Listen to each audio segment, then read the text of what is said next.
further going a little deeper, though, like I said in the beginning in my last videos, that there is not much shakeups, but yet the planets are giving us a beautiful light or throwing light on what can be done in the coming days. Now, after the new moon, we see that May 15th, Mercury also enters Taurus, which means our communication lines can become more confident, more happening, and we can articulate our words more well and utilize it into doing course corrections in our life.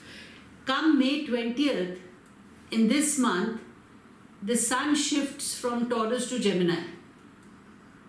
Now, Taurus, we've attained our liberation, we've manifested our rights, you could say. We are wanting to build our own assets so that we stop being controlled by people, we become masters of our own destiny. Gemini and Mercury, when it enters Taurus, has already taught us the communication skills. The Sun entering Gemini, actually, we can put those learnings into practice, because Mercury, soon when it enters Gemini is also going to become comfortable. The Lord of Gemini is Mercury. The sign of Gemini helps us into understand the dual personalities that we carry. It's a dual sign. So the Gemini says that how it's important that when you are dealing in life or when you are going through the process of life, our ego always, we needn't have to walk with our egos on our palms. So sometimes you have to be patient. Sometimes you have to be showing your good self to the world rather than always showing your shadow self. But understanding your shadow and your presence in the world, because they're two parts of the same coin. So accepting yourself with your imperfections is what also Gemini teaches us. We all have a yin and a yang energy within us. So you utilize the energy which is the requirement of the hour for what you only know the best, when to use your yang energy and when to use your yin energy.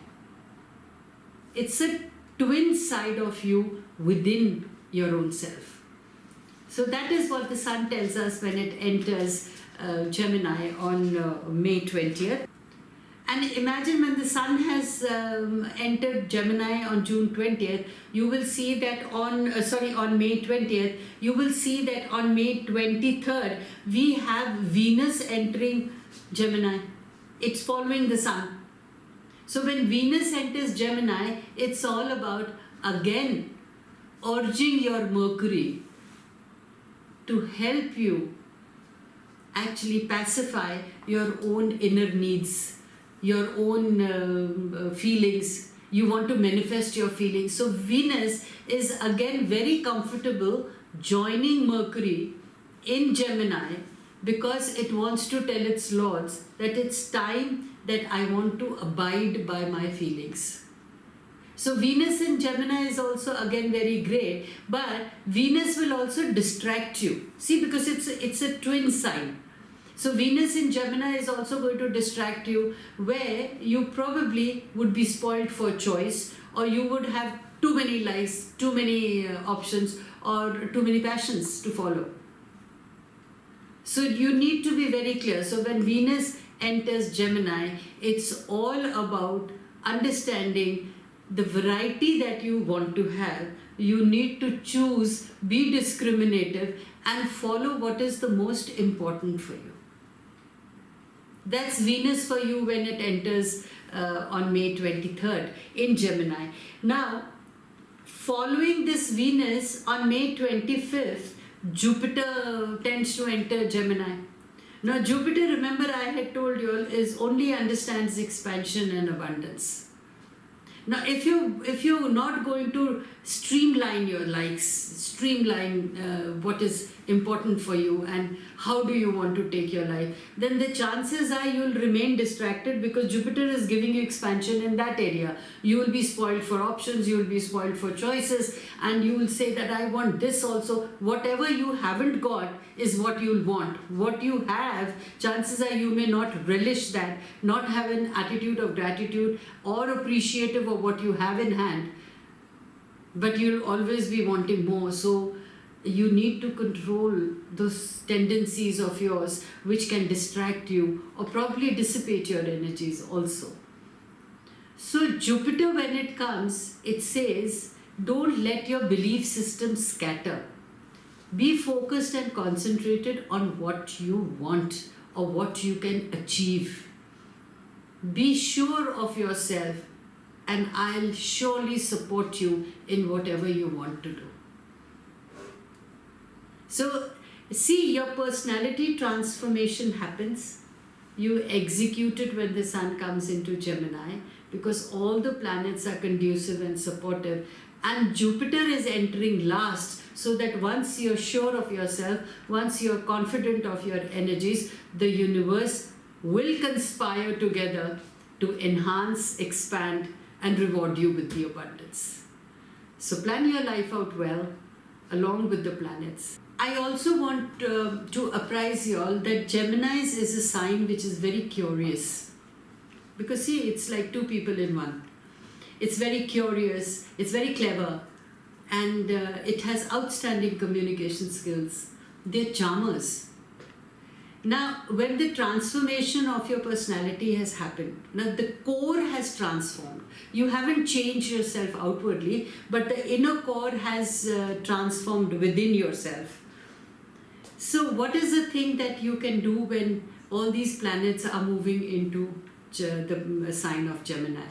You transform yourself from outside also. You give yourself a new outlook. Probably you change the way you have been carrying yourself in the past.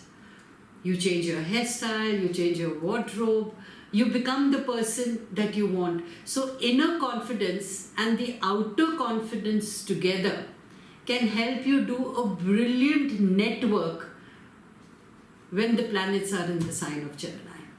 So utilize the month of May to transfer from inside, and utilize the oncoming month of June to transfer your outer persona. So it's a paradigm shift in your personality, not only from within, but also from outside.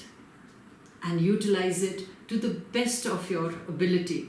Because you remember the Uranus planet in Taurus loves unpredictability. It loves spontaneity. And when you transform, even from the personality that you project to the world, this unpredictability also will actually attract a lot of charm to you, both in your money and your honey, as your network increases. I realized that my interactions with my clients is very important. Though I've tried my best to interact, but since we have a lot of time and space between us, but the technology has made it, this is the age of Aquarius, so the technology has made us easier that we can meet each other virtually. But my wishing and my longing, these are my manifestations.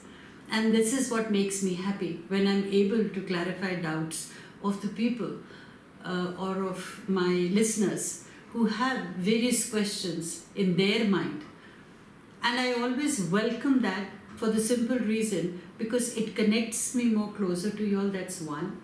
And second, it also gives me a different point of view. And they say life is all about learnings. Nobody is a master as such. We all learn from each other. My endeavor is to teach as much as my endeavor to learn from you all. Actually, my experience tells me that the call of the hour is to keep ourselves mentally and physically healthy. Right? So, if we can build and replenish our support system, be it in relationships, finances, work areas, anything that helps us in sustaining a happy life. So basically, it is like controlling our own mind, right? So changing ourselves instead of trying to change the other people or our circumstances are actually the keys that help us create our own fortunes and help us also be happy in this ever so stressful world, which actually we call the process of life. So let's get together and make the process of life easier for us and more sustainable. Stay blessed.